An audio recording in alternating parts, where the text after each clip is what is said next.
Hello there. There's like a angelic presence coming here from the bathroom because I'm filming in the morning. I usually film late at night, but it's about 11 o'clock in the morning right now, so the sun's coming in strong through the window in there. I just wanted to talk a little bit about some intentions I want to set for things I'm going to be reading. The first thing I want to talk about was just I made a video about the Booktube Spin with my list, and the spin happened, and the numbers were chosen, and there are two numbers that get chosen, and so I'm going to do both of the results. The first book that got picked was Zero Excess. This is the book of ambient body horror, which I don't even know what that means necessarily, but it's a very obviously ergodic piece of literature, however you want to describe it. So that will be, I'm sure, a experience. The other one that got picked was Tender as the Flesh, which plenty of people have read this and talked about it around Booktube, so I kind of know what I'm getting into. Yeah, I am excited to read this. It's supposedly very disturbing and creepy, and will probably continue me on this very slow working path that I'm on to going back to not eating animals anymore. More on that in the future, I'm sure. But the main focus I wanted to talk about was, I mentioned this in a video that I will have uploaded by now, the amazing science fiction tag that Michael K. Vaughan did, where I talked about how I want to do a lot of rereading this year. My goal is 50%, roughly. Now, the impetus for this was that over the last few months, I have been showing a lot of movies and stuff to a few friends of mine, at least like once or twice a week. Usually I go over to my friends. I have two friends who live together, share an apartment, and I go over to their place and we watch stuff. We watch movies, watch TV, and we show each other stuff that we like. Sometimes we watch new things that none of us have seen, but usually it's like showing each other stuff that we like. So I've been showing them stuff that I like. And we have watched a number of my favorite films together. I showed them Tetsuo the Iron Man. I showed them Mulholland Drive, Love Exposure, Videodrome, all movies that I would have in my top 10 favorite films of all time. And then we're currently working our way through Twin Peaks. We're almost done with the second season of Twin Peaks. And getting to rewatch things that I love, including things that I hadn't seen in a little while, like Mulholland Drive, I don't think I had seen in maybe 4 years or something like that. It's just had me thinking a lot about how valuable and important it is to go back and re-evaluate things and re-experience them. And it's a lot easier to do that with a film than it is with a book. And I also thought about the two books that I did reread last year, which were Slaughterhouse-Five and Blood Meridian, and how valuable that was, how much I got out of that experience. And I was like, I need to reread books this year. I want to reread some of my favorite books this year. Ones that it's been, more than maybe 5 years or so since I've read, to the point where they are not, they're fading. They're not fresh in my mind anymore. Because some of these books I haven't read in a really long time. I was a very different person when I read them. So all of the books that I've read already were in storage. So I tried to dig out as much as I could. There are some boxes that I am apparently not finding because there are some books that are missing. So I don't know what I'm going to do about that. Maybe look again later or just cave in and buy another copy. I don't know. We'll see. There's only one thing that I was really... two things that I really wanted to read that I couldn't find. So hopefully I'll find them, and if not, we'll deal with that when the time comes. I'm going to talk about them kind of in the reverse order of from the ones that I've read the most recently to the least recently. And so a couple of these I talked about in the video I mentioned earlier, the Astonishing Science Fiction tag, because I was talking about some of my favorite science fiction. And so the first one is Flame Alphabet here by Bian Marcus. The sound of children's speech has become lethal. In the park, adults wither beneath the powerful screams of their offspring. For young parents Sam and Claire, it seems their only means of survival is to flee from their daughter Esther, but they find it isn't so easy to leave someone they love, even as they waste away from her malevolent speech. On the eve of their departure, Claire mysteriously disappears, and Sam, determined to find a cure for the toxic language, presses on alone into a foreign world to try and save his family. Not a very good description of the book. Deeply weird and beautiful and frightening work. I read this and the books that I will talk about afterwards at a time when I was at one of the lowest points in my life. It was the year before I finally went back to getting professional mental health help and stuff. So I was in a bad place at the time that I read this. So reading it again, now that I'm not as much, I think will be good and powerful. And same can be said of these guys, which I also talked about in that video. This is the Southern Reach Trilogy. Annihilation is the first one, and then Authority and Acceptance, but they're all written, at the same time, just published separately over the course of a year. And yeah, it's about, an area where aliens have come and weird shit is happening because the aliens came, and then people are going in. The first book is a first-person narrative about a group of women who are the 11th expedition to explore the area since the alien presence has come. And then the second book follows it's like a sequel. It takes place after, and the narrator, it's a third person, but it's a narrator. The narrator is this guy Control, who is the new head of the Southern Reach, which is the research laboratory that's studying Area X.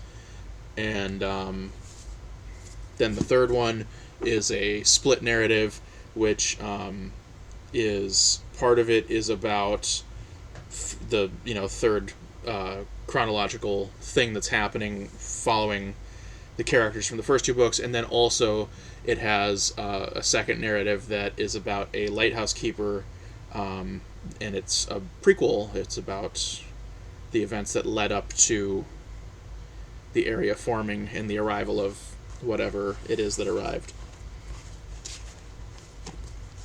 So I read all of these in 2017, so pretty recent, in the grand scheme of things.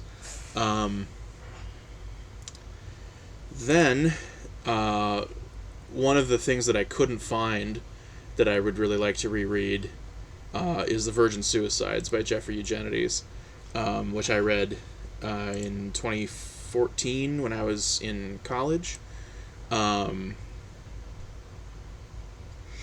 Virgin Suicides really moved me a lot, and it's a story. It's told from the first person plural, so we, the narrators, are a group of unnamed boys from this neighborhood who are all sort of obsessed with this family of five girls and their parents, who over the course of a year, all of the girls commit suicide for various reasons. And it's a very haunting book. It's not even really a book about mental health, I don't think.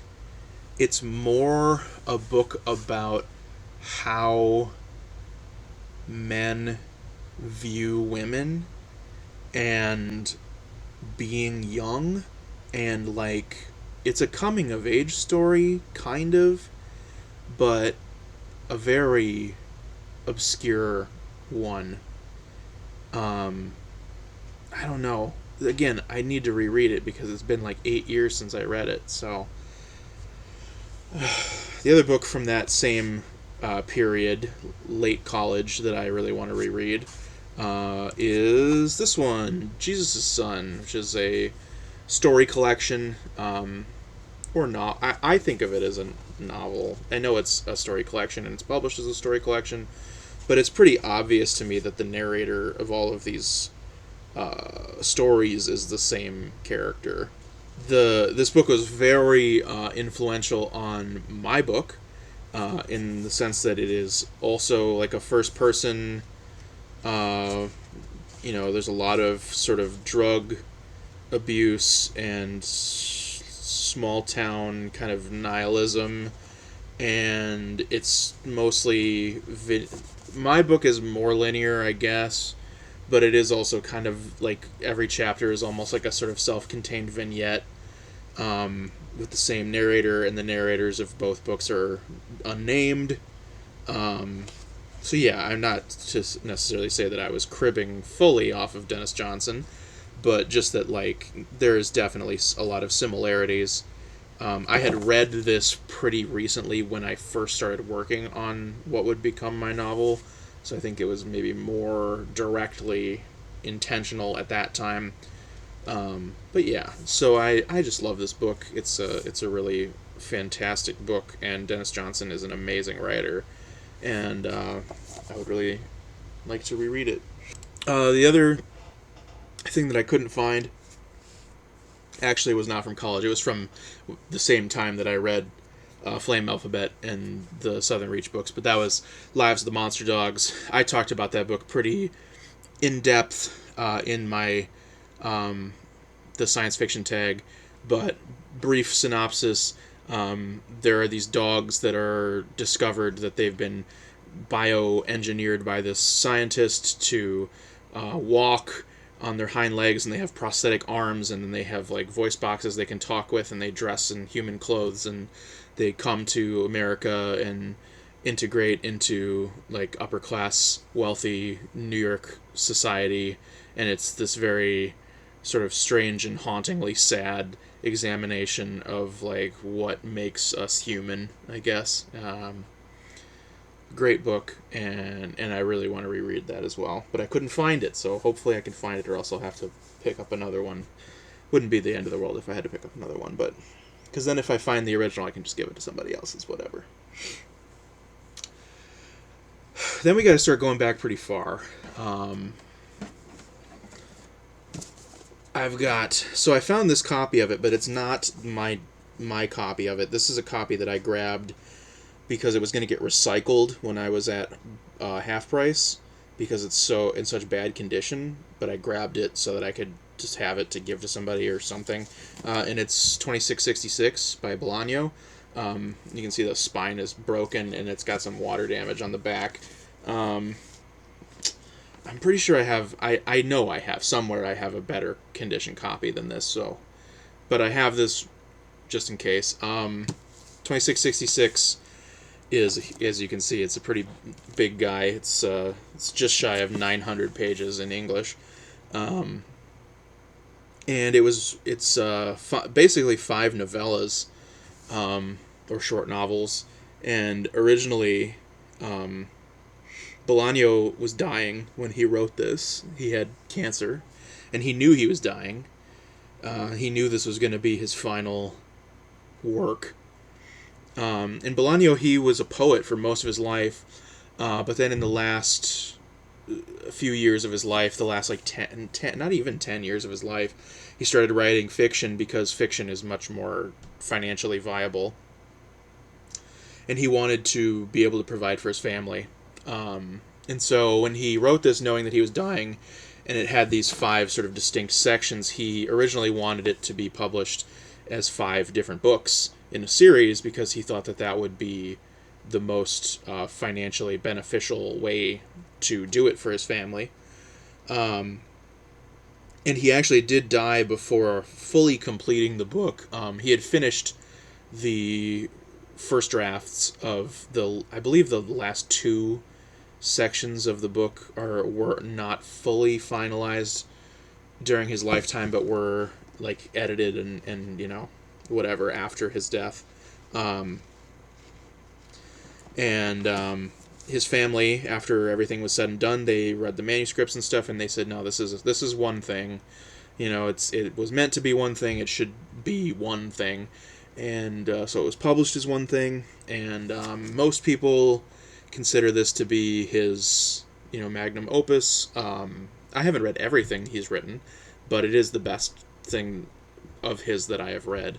I read this in 2009 to 2010. I kind of read it in like 2 chunks. I read about half of it, and then kind of burned out, and then read the rest of it maybe like not quite a year later. And so the sort of central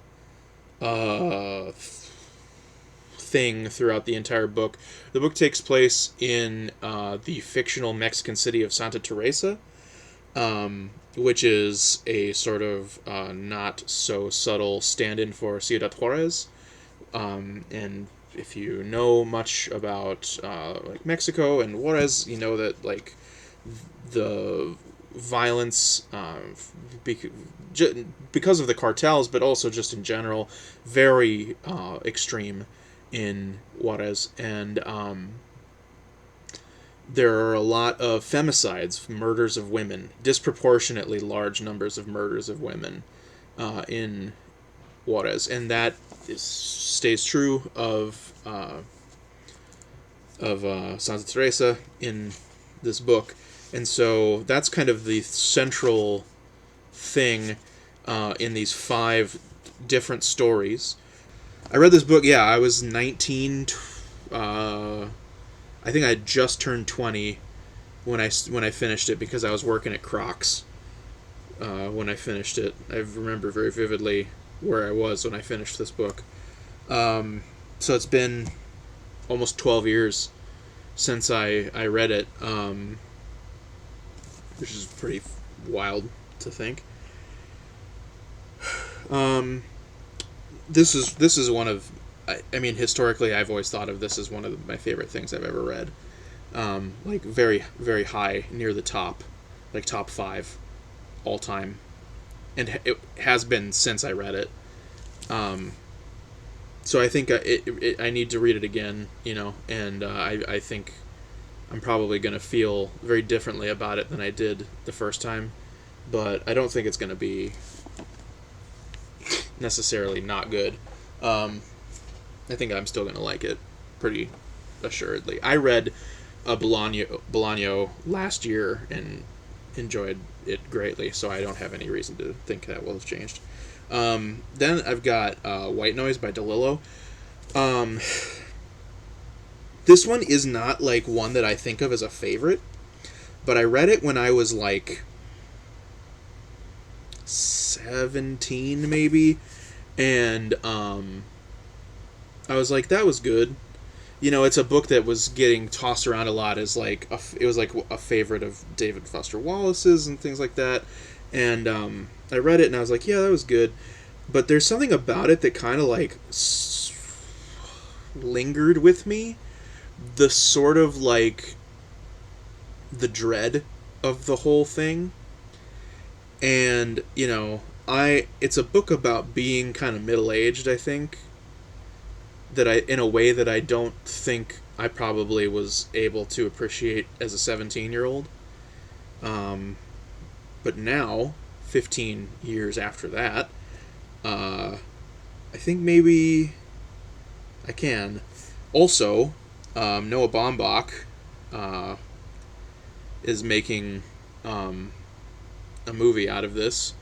And of course, since it's Noah Baumbach, it is going to star Adam Driver and Greta Gerwig as the Gladneys.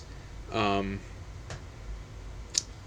have mixed feelings about Noah Baumbach, both in the sense of his movies and as a person. But regardless of how that movie turns out, I want to read this again before I watch it. So if you don't know, I'll read the back. Jack Gladney is a teacher of Hitler studies at a liberal arts college in Middle America, where his colleagues include New York expatriates who want to immerse themselves in American magic and dread. Jack and his fourth wife, Babette, bound by their love, fear of death, and 4 ultra-modern offspring, navigate the usual rocky passages of family life to the background babble of brand-name consumerism. Then a lethal black chemical cloud floats over their lives, an airborne toxic event unleashed by an industrial accident. The menacing cloud is a more urgent and visible version of the white noise that is engulfing the Gladney family. Radio transmissions, sirens, microwaves, ultrasonic appliances, and TV murmurings, pulsing with life yet suggesting something ominous. It doesn't mention on here, too, that a major plot point is that they're taking... there's this new drug that's been invented, if I'm remembering correctly, that when you take it, it makes you lose your fear of death. It's like an anxiety medication that makes you not fear death anymore. Yeah, I don't know. This won the National Book Award. It's a modern classic, you know. Delillo is, you know, I don't think it's controversial to call him one of the greatest living American writers. But you know, yeah, I mean, I read this when I was in high school, and I think it needs some adult eyeballs. But the one thing that I'm the most excited to reread, and I am going to start it today. I decided I've been trying to finish the thing I was reading and not wanting to, so I'm like, you know what, I'm going to put it down for now. And I know, you know, I've got the Booktube Spin books. That's fine, but I don't feel like super excited about either of them. I feel like driven and excited to read this. It's one of my favorite books. I read it in 2009. It totally changed my life completely. I don't think I'm particularly unique in feeling that way. It's a book that it's one of those books that almost everybody knows, but most people haven't read because it's got kind of a reputation, I guess, for being difficult. I don't think that's necessarily incorrect, but I also think that it's so enjoyable, you know. Just it is difficult, but it is worthwhile and really enjoyable. It's House of Leaves. You can see here my copy is well loved. It's kind of falling apart a little bit.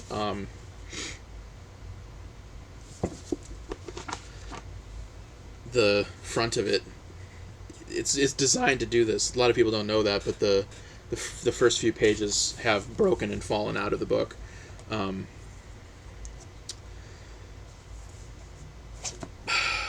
Yeah, what can I say about House of Leaves? If you don't know anything about House of Leaves at all, it is a very complicated book, and it's one of probably the most famous example of ergodic literature in using like text art and text experimentation. The part that everybody always cites is this part where the text becomes almost like a labyrinth that you have to turn the book and flip it around in order to read, and you're trying to figure out what order to read everything in. But even not in that part, you know, there are other parts where we've got tons of white space on the page, and even, you know, in normal parts, you've got There's a bunch of X's, and then this is all footnotes. There's tons of footnotes throughout the book. Dueling footnotes constantly. The book is kind of long. It's like 700 pages long, but I think that's a little deceiving because there are so many parts that are like white noise or like white space in the book. I bet it's more like 500 pages in terms of how long it takes you to read it. It's not short, but I think maybe just not as long as people might think. And so the story of House of Leaves is about a young man, tattoo artist, hopeful apprentice named Johnny Truant, who his elderly neighbor dies. There's an old blind man named Zampano, and through a series of events, Johnny winds up in possession of Zampano's belongings, which is all of these frantic writings scribbled on all sorts of scraps of paper that was a book that he was writing, which is a critical analysis of this documentary. It's like an academic, like book-length analysis of this documentary. So we've got the main text, which is, and they differentiate these with footnotes and with different fonts for the different sort of like layers that are happening. So you've got the main text, which is Zampano's writing about this documentary. And then you've got footnotes from Johnny Truant that has its own sort of narrative following. And then you've also got footnotes like from the letter, like from the editor or whatever. That's like its own removed thing that's sort of giving more meta-narrative to it. And the documentary is about a guy named Will Navidson, who is like a Pulitzer Prize-winning photographer. And he moves into this country home with his family. And shortly after they move in, something weird happens, and he starts measuring the house, and he figures out that the house is slightly larger on the inside than it is on the outside, which is not possible. And then things kind of start to descend from there.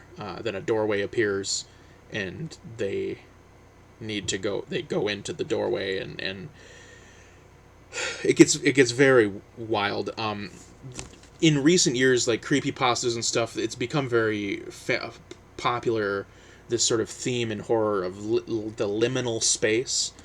Liminal meaning like on the precipice of something, like a transitory, like between one state and another. And so liminal spaces can be like, real world examples are like places that are normally very busy, but for one reason or another are empty. You could think of like a mall or a school when they're closed, or like during summer vacation or something. You know, I've worked at a mall, and so I've been in malls that are just completely empty, and there is something very eerie about being in this big open space that's normally full of people and you're completely alone. It is weird. But then liminal can also move into this sort of more conceptual idea of like really like a world between worlds or something. And I think that like House of Leaves is like the best example of this idea, and one of the oldest that I can think of. And then, of course, so Zampano's writing about this documentary about this house, but then Johnny is analyzing this writing about the documentary, and he's like, I don't think this documentary exists. What is happening?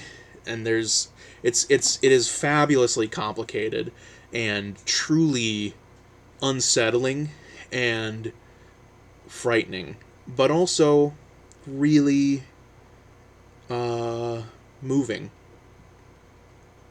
More tender and moving than most horror usually is. Yeah, I don't know. I'm gonna probably go start reading this here pretty shortly. And I'm very excited to, because like I said, this book, one of the most transformative reading experiences that I've ever had in my life, and it's been so long since I've read it that I think I'm really like prepared to have that experience a second time. Yeah. So those are some things that I'm planning on reading in the near future. If you've read any of these books as well, shout it out in the comments. Tell me. And yeah, I think probably since these books are so significant to me, I'm definitely going to be doing a video about them when I read them. I will be doing a video review for each of these as I reread them. I don't think that I'm going to do a video for every single book that I read. I might do like maybe some like end of month wrap up videos for stuff that is like less, whatever. But yeah, so be on the lookout for that. And as always, thanks for watching and have a good day.